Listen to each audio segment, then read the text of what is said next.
Please support me daily new videos cross dressing story in Hindi. देवर और भाभी। एक देवर और भाभी का रिश्ता तो बहुत ही नटखट और प्यार भरा होता है। पढ़िए एक ऐसी ही शरारत जब देवर को भाभी ने अपनी ननंद बना दिया। कृपया ऊपर दी हुई स्टार रेटिंग का उपयोग कर इस कहानी को रेटिंग दे। नोट: इस कहानी की लेखिका है मेल इन साड़ी, जिन्होंने यह बहुत ही प्यारी देवर भाभी की कहानी हमारे एक्सप्रेशन चैलेंज 3 के जवाब में लिखी है। आशा है आपको बहुत पसंद आएगी। हम तो इस कहानी को पढ़कर पहले ही दीवाने हो चुके हैं। देवर और भाभी का रिश्ता बड़ा ही प्यार भरा होता है। मेरा भी मेरी भाभी के साथ कुछ ऐसा ही था। एक दिन भाभी को पता नहीं क्या सूझी और बोली, देवर जी तुम भी चलो ना मेरे साथ मेरी दोस्त की शादी में। मैं बोला, भाभी आपकी दोस्त की शादी है और वो भी गांव में, मैं क्या करूंगा, और फिर मेरे साथ का कोई होगा भी नहीं, बोर हो जाऊंगा। सेट 14। भाभी और मेरा रिश्ता बड़ा ही प्यार भरा था। भाभी बोली, बात तो तुम भी सही कह रहे हो, लेकिन मेरा वादा है तुम्हें बोर नहीं होने दूंगी देवर जी।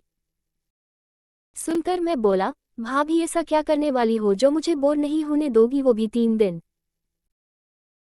भाभी बोली, देवर जी ये सब मुझ पर छोड़ दो। याद है ना तुमने अपने कॉलेज के फंक्शन में जो नाटक किया था, तब के बाद तुम्हें खूबसूरत औरत के रूप में नहीं देखा।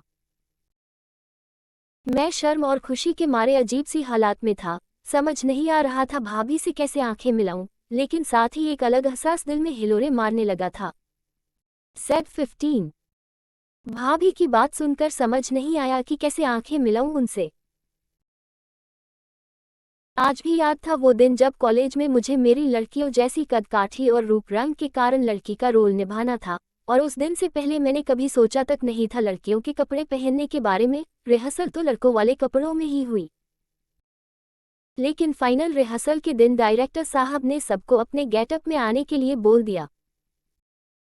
मैंने अब तक घर में अपने इस रोल के बारे में नहीं बताया था। बहुत शर्म आती थी, लेकिन आखिरकार बताना तो था, पर किसको? भाभी को बताऊं या मां को? मुझे भाभी ही सही ऑप्शन लगी, लेकिन भाभी की छोटी बहन भी उनसे मिलने यहाँ आई थी। भाभी से बोलूं भी तो कैसे, बिल्कुल समझ नहीं आ रहा था। आखिर मैंने फैसला कर लिया, कोई चोरी तो नहीं कर रहा, तो बताना तो पड़ेगा ही। और जैसे ही भाभी को अकेला देखा, मैं भाभी के पास चला गया। भाभी बोली, देवर जी कुछ काम था। मैंने झिझकते हुए कहा, है भाभी पर। भाभी बोली, पर क्या? बोलो ना। मैंने फिर कोशिश की, लेकिन इतना ही बोल पाया कि कॉलेज के प्रोग्राम में हिस्सा लिया है। तो भाभी बोली, तो इसमें क्यों शर्मा रहे हो? मैं बोला, भाभी लड़की का रोल मिला है। और मेरी आंखें शर्म से नीचे हो गई, और मेरी फूटी किस्मत। तभी भाभी की बहन रिया भी कमरे में आ गई। वो और मैं बिल्कुल एक उम्र के थे, पर मेरे शर्मीले स्वभाव के कारण बात बहुत कम कर पाता था। भाभी की हंसी छूट गई, पर मुझे शर्माता देखकर उन्होंने हंसी रोकी और बोली, कब है प्रोग्राम और तुम मुझसे क्या चाहते हो?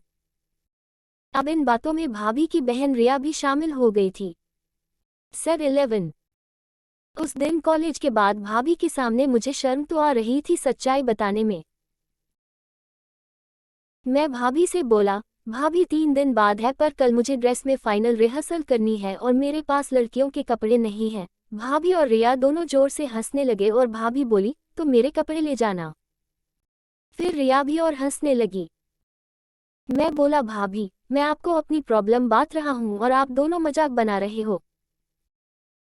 ये देखकर रिया की हंसी बंद हो गई। भाभी बोली, सॉरी मेरा ये मतलब नहीं था। अच्छा फाइनली बोलो तुम क्या चाहते हो? मैं बोला, मुझे लड़कियों के कपड़े चाहिए और एक वादा ये कि घर के किसी भी सदस्य को इन बातों का पता नहीं चलना चाहिए। भाभी बोली, लेकिन इसके बदले मुझे क्या मिलेगा? मैं बोला, भाभी आप कभी भी मुझसे एक चीज मांग लेना, मैं मना नहीं करूंगा। और भाभी ने भी हाथ से हाथ मिलाकर डील पक्की कर ली। अब भाभी सीरियसली मेरे लिए सोच रही थी। उन्होंने अपने कुछ सूट निकाले और बोली, एक बार इनको ट्राई करो। मैं उनको लेकर दूसरे कमरे में गया तो भाभी बोली, तुम पहन लोगे क्या? अब अगर तुम्हें लड़की बनना ही है तो हमसे शर्मा के कैसे चलेगा? भाभी बोली, चुपचाप अपने कपड़े उतार कर खड़े हो जाओ, बस मेरे पास इसके अलावा कोई चारा नहीं था।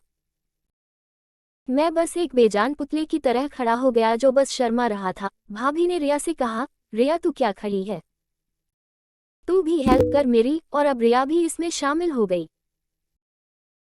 रिया ने भाभी का एक बहुत ही अच्छा नीले कलर का सूट हाथ में पकड़ा और बोली, दीदी ये पहनाओ, इन पे अच्छा लगेगा। भाभी बोली, हाँ इसे ट्राई करते हैं। और इसी के साथ मेरी टी शर्ट और लोअर उतार दिया गया।